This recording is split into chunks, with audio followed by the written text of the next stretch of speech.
Hello, I am Miguel Hernando, an electronics engineer and a PhD in robotics and computer vision. In this second module, we are going to explore some of the characteristics of Python. It is a topic.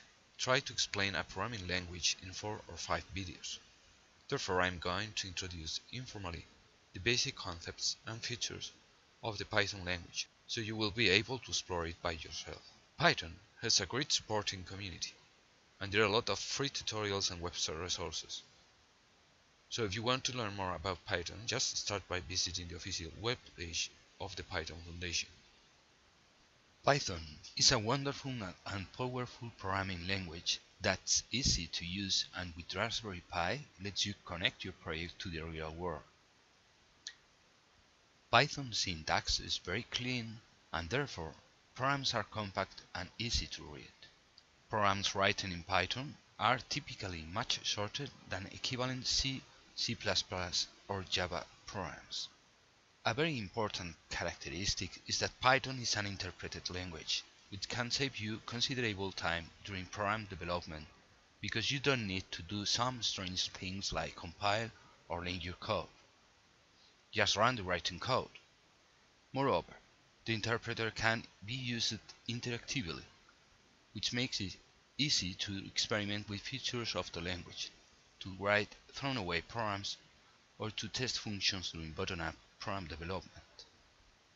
Raspbian comes with Python pre-installed, so let us start to understand how Python works, and step by step we will see some of its wonderful features. Start by opening idle. In the main menu, Programming section, you will find idle. Note that 2 versions of Python are available.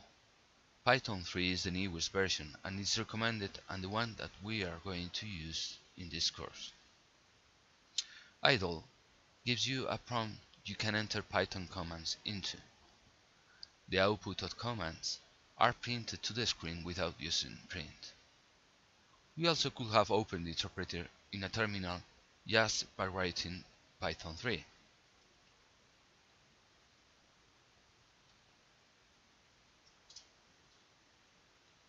You see that it's quite similar. But let us use the more friendly idle Windows-based interpreter. You know, it's a tradition that the first program you have to write in any language is the one that prints hello world. So let's do it.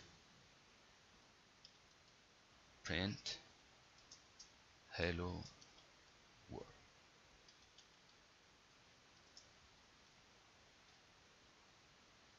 Okay. Now we can properly continue with this introductory course. You see that the idle interpreter have executed this command of Python and we have seen the results in the same window. The interpreter acts as a simple calculator. You can type an expression at it and it will write the value 1 plus 2, for example, and the result 3. Expression syntax is straightforward. The operators addition, subtraction, multiplication and division work just like in most other languages. Some other operators are shown in this table. As always, parentheses can be used for grouping. In the following examples, input and output are distinguished by the presence or absence of prompts. These 3 major symbols, or in the future 3 periods. To execute any command or evaluate any expression, you must type everything after the prompt when the prompt appears. Lines that do not begin with the prompt are output from the interpreter. We can create variables, you know, that kind of boxes where programs store values. We will come back to this important concept later. For example, name equals my name. If I write name again, Python will answer with the content of the variable. As you can see, the kind of things that could be stored in a variable are of very different types. In Python, there are some built-in or basic types that you must know. In the following table, we provide an overview of the most basic ones.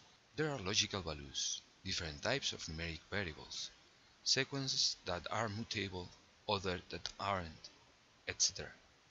Later, we will delve into some of these types. Let's briefly see the concept of variable in Python. Whenever something is created, the computer needs to store it somewhere in its memory. Each item will be stored separately, say as in a box, in this example the number 25. These boxes have two very important characteristics. The first is the type of the thing they keep, in this an integer, and the other is a unique identifier that will serve to reference it. This identifier is a large and very uncomfortable number, so Python allows us to label the boxes. So we place the label X to the box 45261. An initial and simple way to see the concept of variable for Python is that a label that we stick to a box in where we can store something or where there is something. Let's follow the example. Now we use the content of the box with the label X to compute a new item. The number 100 as the result of a computation. Again, we label this box with Y, so we could use it later. But what happens if I use the same label for a different box? Well, we can have only one label in the same context. After the last sentence, when we retrieve the content of X, we will have the string high again. What happens with the first box? This is very important. If a box has no label attached to it, no one is able to use its content, so it will be eliminated from memory at some time during the execution of the program. Python always checks if there are boxes without references, in order to clean them.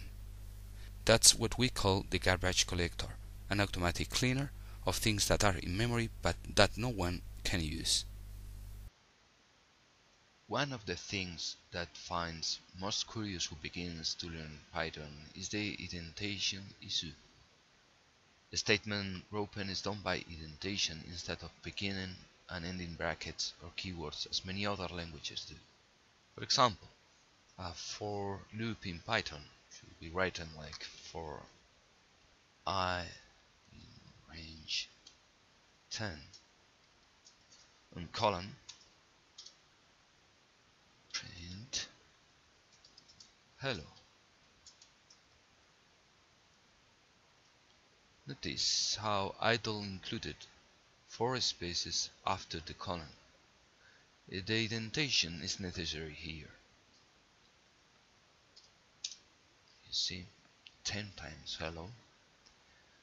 A second line indented will be a part of the loop, and the second line not indented will be outside of the loop. In idle, we can obtain the previous sentences with Alt P. So if we want to include another sentence, we will write print word.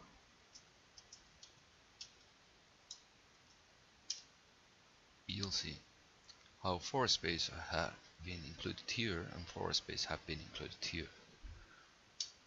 The 4 is affecting to the set of print hello and print word. Hello world 10 times. Let us do our first program.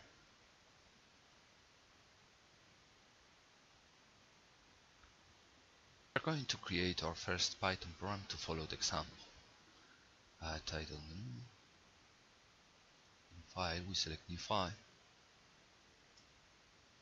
Wait, and we're going to create a directory on the desktop folder. Test. Okay, so you can write a program for a similar range to print A, print B. Okay, we save this one, save this, we go to the desktop, and there we can find our directory test, and we can name it test.py.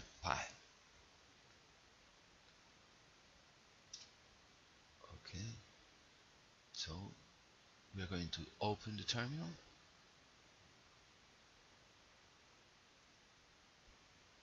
and we move to our directory. cd desktop and test. We want to execute our program. Yes, we can write Python 3 and the name of our file. And you see here the results of our program.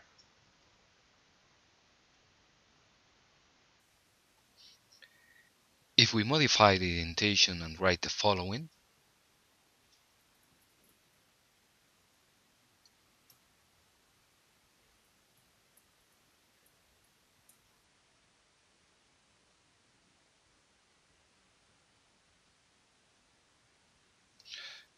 in idle we can test it just with the command run.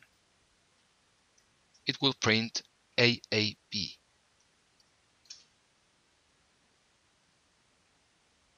Okay, let's go back to the Python interpreter to learn something about text values.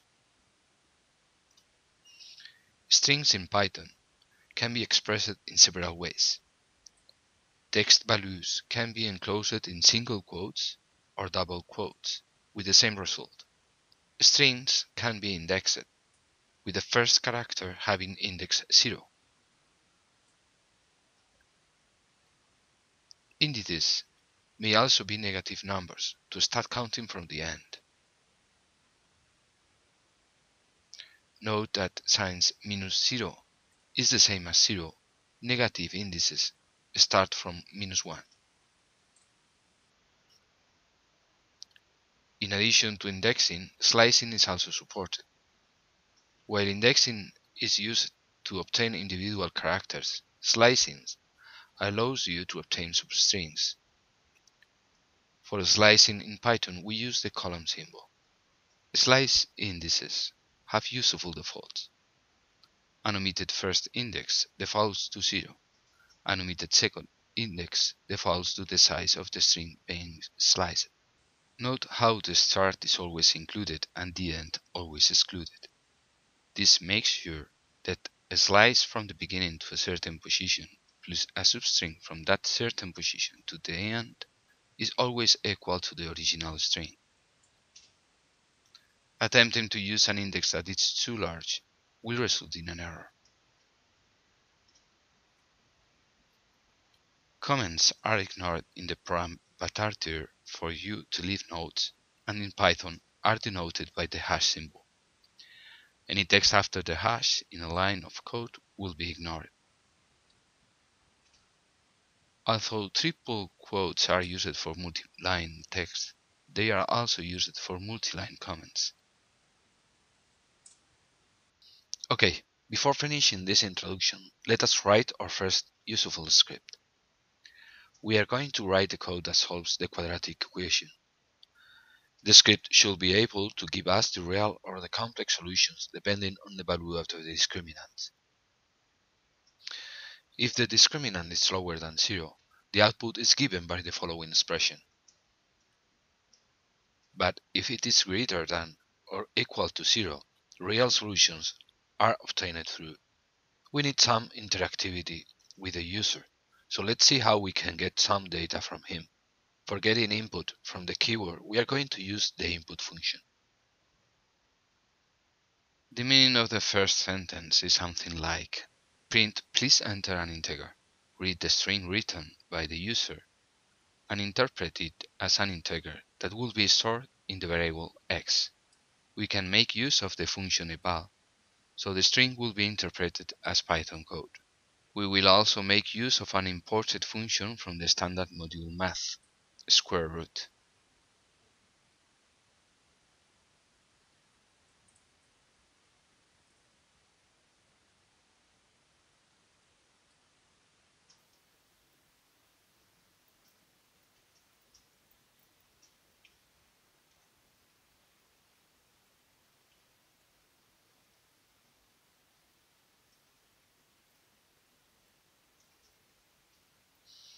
Also, we will need to use perhaps the most well-known statement type, the if statement.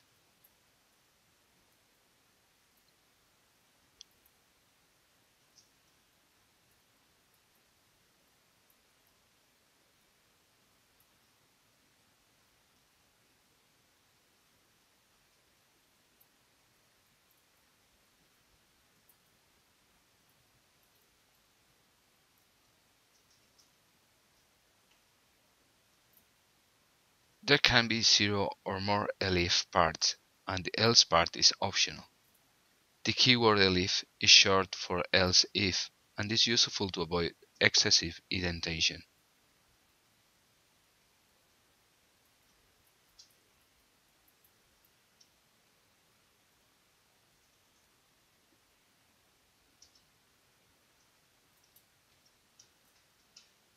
When finished, we save it and run the code through the Run menu in idle. The terminal prints our message and asks for the a, b, and c parameters of the equation. If the solutions are real, it will print them as two real numbers. But when the solutions are complex numbers, a different print format is being used as we have coded. With this example, the first session terminates. As a summary, in this session we have make use of Python as a calculator, have an overview of the basic value types and arithmetic operations. We have seen what variables are for Python, and how to write Python script that we can run from the terminal or from idle. At last, we have imported the square root function and make use of the if statement. In the next class, we will see more about control statements and functions. Thank you for your attention.